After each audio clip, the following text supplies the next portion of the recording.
The most beautiful smiles on the earth are the smiles after serving mankind. These are the smiles of the Madhya Pradesh Forest Guards who have dedicated their lives to saving nature and mankind. But do we know the lives behind the smiles? Do we know how they work tirelessly, day and night, to protect the tiger and our forests and still smile? Do we know what they do every day? Every morning, Ramesh Kumar Katra and his team leave the safety of their anti-poaching camp into the thick Kanha wilderness. Every day, they embark on a mission to ensure that nature remains protected. With more than 1,000 hectares of forest to monitor, the team has to be on the move every day. Each day in the hot sun, braving dangers, they cover about 20 kilometers on foot. They split on the way, expanding their coverage, traversing unfriendly terrain, checking for traps and unusual activity, and meeting again at the water holes. In summers, the water holes become very important. Since water becomes scarce, it needs to be preserved and managed. Any sort of clogging is harmful, and the guards check the water bodies and clean them to prevent clogging. They still employ the most natural cleaning techniques, sticks and hands. On the way back, he installs a camera trap to monitor the animal activity in the area. Foot patrolling is not without its dangers. Dharam Lal Yadav has served these forests since many years. Once, he was on a patrol duty along with his forest guard. They were walking along the banks of a river. They heard growls. It was a tiger, which had just killed a deer and was dragging it. Since they were on lower ground, they had not noticed the tiger on the riverbank above them and walked right into it. The tiger charged, and Dharam Lal stood brave in front of the tiger and the guard, trying to bluff to distract it.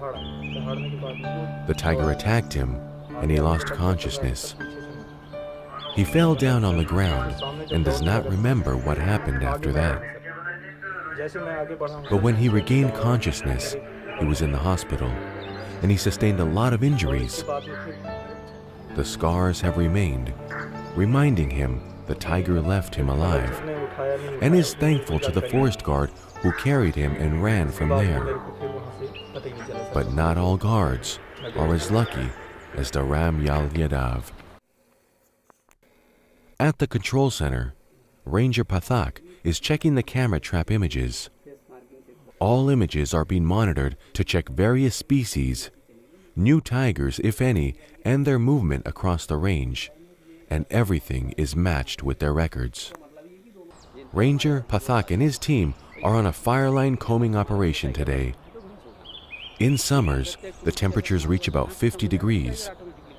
Forest fires are one of the biggest challenges. The forest department has to maintain a strict vigil to prevent them and get into instant action to contain them in case they occur. Fire lines have been created and have been maintained since many years. Camps in areas like Pamini Dadar, at the edge of a high ridge, with the view of the entire range, serve as a first line of sight and alert for forest fires. The ground teams are always on constant vigil and scan mode. The guards set out, scanning every corner, checking for unusual activity, traps, snares, etc., looking for anything suspicious, negotiating a difficult terrain in the hot sun. Vehicle routes serve as natural fire lanes but need regular maintenance. According to their records, Pathak says that many fires have been set by notorious villagers, the ones that were prosecuted by the department for trespassing or illegal activity, and sometimes by some villagers with vested interest in the destruction of the habitat. They believe that by doing so, they would have avenged their arrest. Such villagers and poachers are always on the lookout, hoping the patrol team is not into their routine. But the forest guards have to become even more organized and increase their monitoring, sometimes changing their timings to catch the poachers off guard. Closer to the full moon night, poachers become very active as it becomes easier for them to move in the forest without torches. Monitoring needs to increase to keep them from entering the forest. It's pitch dark, and you can only see by beaming light from the torch. They meet at strategic points for regular updates and any course changes in the operation. They check animal hotspots, scanning for signs of traps and trespassers. Pathak believes that the source of sustenance for humans is water, and without forests, there would be no water. To save water, we need to save our forests, and all of us need to work towards that. Today, the patrol teams are on a special operation. They are searching for a big male tiger named T2. There were reports of a territorial fight between two big males near the buffer, and one of them, T2, being wounded. The beat guards had seen them fight from a distance, and then the tigers vanished into the bushes. The foot and the vehicle patrol teams have been on the lookout for him. A wounded tiger at the buffer zone increases chances of him getting closer to the villages for easy cattle, causing tension in the village also. Ranger Kranti Jaria and his patrol teams have not spotted T2 yet, and now the elephant patrol teams to get into action. Every morning, the Mahouts and their teams dress the elephants, mount them, and get them ready for action. They head out into scanning the forest. In the summers, the leaves from the sal trees have all dried and fallen on the ground. The lantana is almost not there, providing great visibility for the Mahouts. Following tracks and animal calls and coordinating with the other teams, they zero down the area where the tiger is resting. The SDO and the rangers also join the search. And finally, by noon, it's a sigh of relief for the team to see the tiger healthy and fine, eliminating all risks to itself and the nearby villagers. This is not a routine, but this check was critical to deploy preventive tactics in case the tiger is wounded. Back at the camp, work continues after the elephants leave. They have a busy day. Their mornings start with cleaning their beds and setting their rooms. The temperatures reach about 50 degrees during the day, and hence important to keep the place spacious and airy. Then they prepare the elephant's food, called the rotis. The roti dough is a mix of wheat flour, gram flour, and 250 grams of salt. After a good mix and the kneading ritual, the fresh dough is then taken in to make the balls. As one guard makes the dough balls, the others ready the baking pan called the tawa. The dough is given shape and carefully baked so that it remains fresh and soft.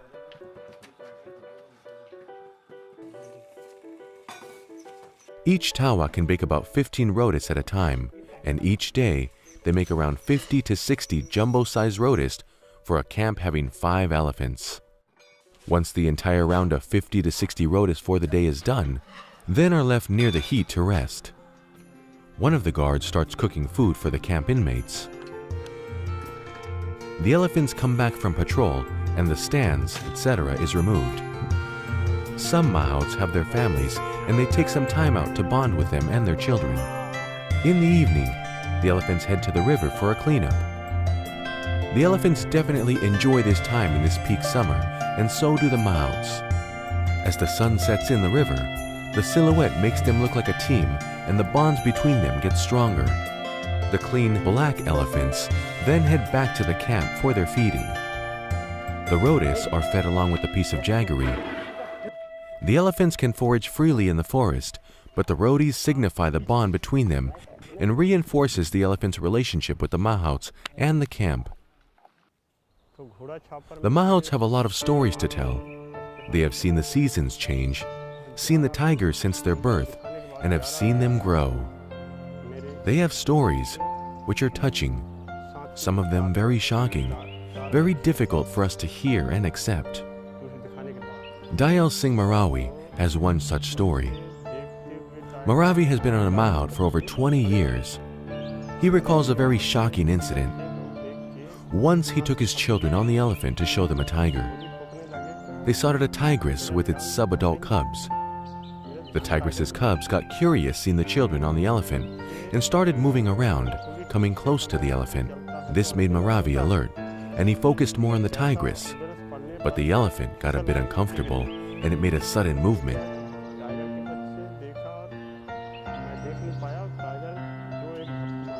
It caused one of the children to lose balance and fall off the elephant. The child fell right in front of the tigress, and he could see the tigress take away his child right in front of him. He was helpless. No amount of shouting could help him or distract the tiger. The child died immediately.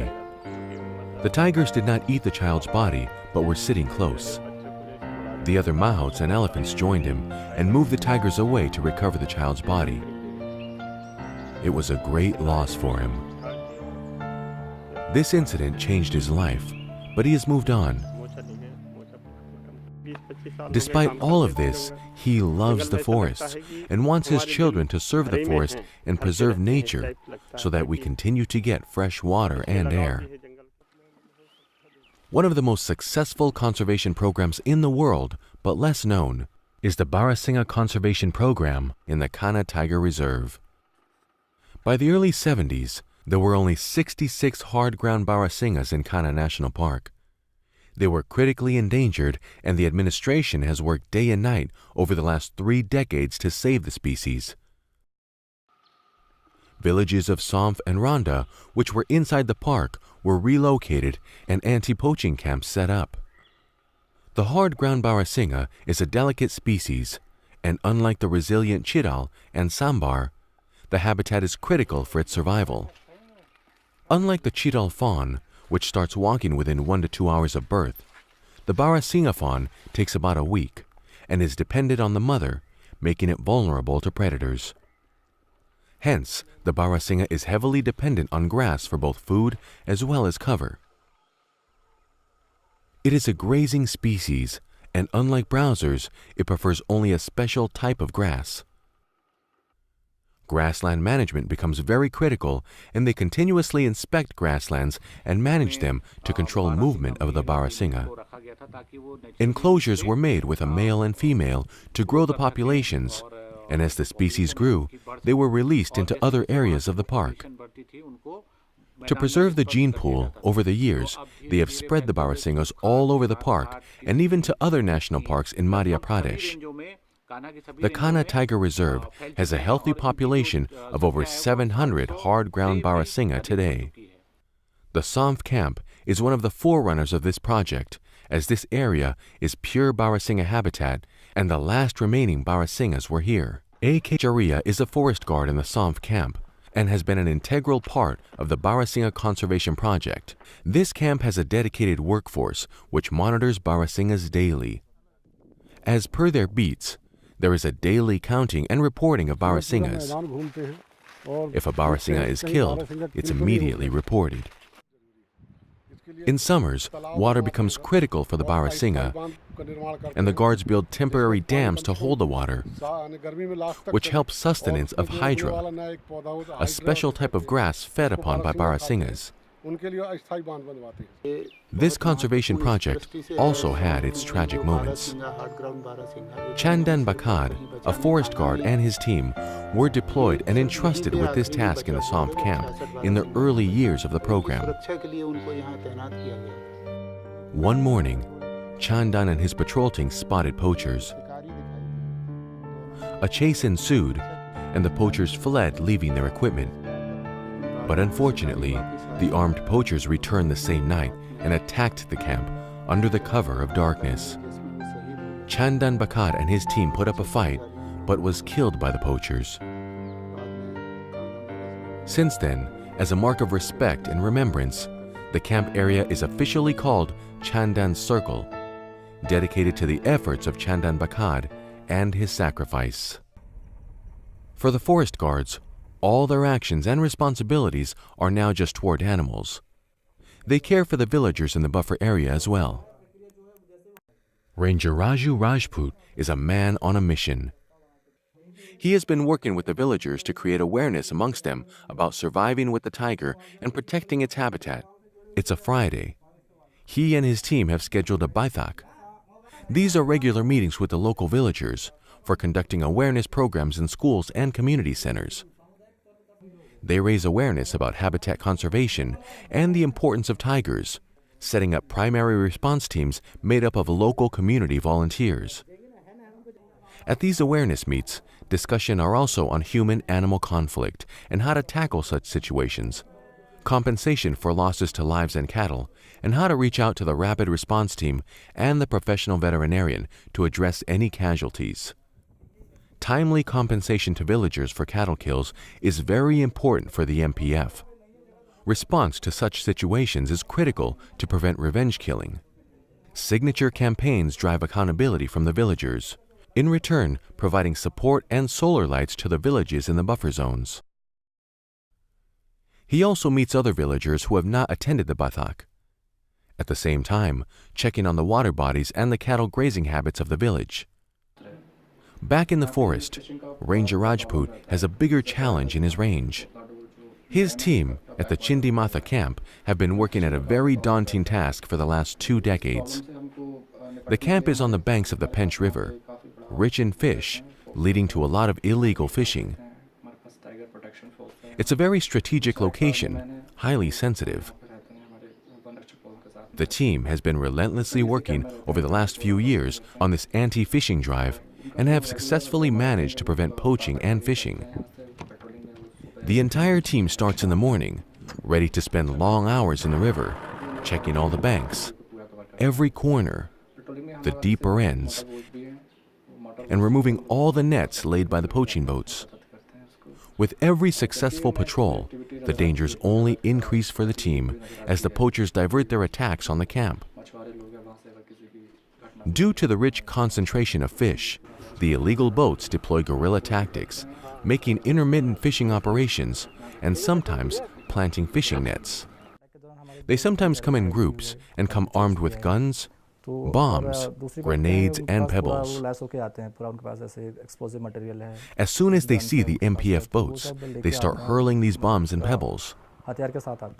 The success lies in preventing them from entering the waters and starting their operations. For this, the team has to be on constant vigil. There have been attacks by the poachers directly at the camps during night. Patrolling schedules are fixed by the team, and each day they start on their routine. On critical days upon their return, the ranger joins them to take an update. They get back to camp to discuss sensitivities and the plan for the next few days and the resources they would need. Ravinder Meshram has been in this camp since many years and has seen a lot of action. On one regular patrolling day, Meshram and his team spotted illegal boats and started their standard procedures of reporting them to the authorities and removal of the boats. Despite warnings, the poachers continued and attacked the guards, causing serious injuries to Meshram and his team. The force was called in and the poachers were arrested and prosecuted. Despite all this, the guards continue their vigil every day, sometimes increasing it to create an element of surprise for the poachers, and this has been the formula for their success. Meanwhile, in Pench Tiger Reserve, Forest Guard Nankishore Yuki and his team have traveled the last 16 kilometers in the hot sun through the thorny bushes and dry landscape. An important water hole is ahead, which is checked almost every 2 days. As this is the only water hole in the area, a lot of animals take refuge when the sun is at its peak. Hence, this also is an easy spot for poachers to target animals. This pond is artificially fed from the water from the Pench River and will get its water refilled today, once Nankishore and his team check it for unusual activity. The tanker arrives shortly, bringing water from the Pench River, and gives the pond a fresh breath of air as well. A lot of work and effort goes on every single day in the Madhya Pradesh forests. The guards work tirelessly, day and night, in extreme conditions to ensure the safety of our wildlife. They are silent guardians of nature, standing guard day and night, patrolling the length and breadth of the forest, walking many miles, monitoring camera traps, water holes, recording and reporting, monitoring human interference, mitigating conflict. All this while they walk for 25 kilometers each day with a stick or an axe in hand. Devoid of human contact, entertainment, and motivation, they brave many hardships and make history each day. But we never know of it. Most of it remains unheard of. These guards continue to surprise us. Surprise us with their rigor, dedication, and their smiles. They don't want to give up on nature. In short, they protect what we are destroying the most. They only know how to smile. They smile at our ignorance and us. They smile at our relentless pursuit for destruction. These are the brave and hard-working Madhya Pradesh Forest Guards.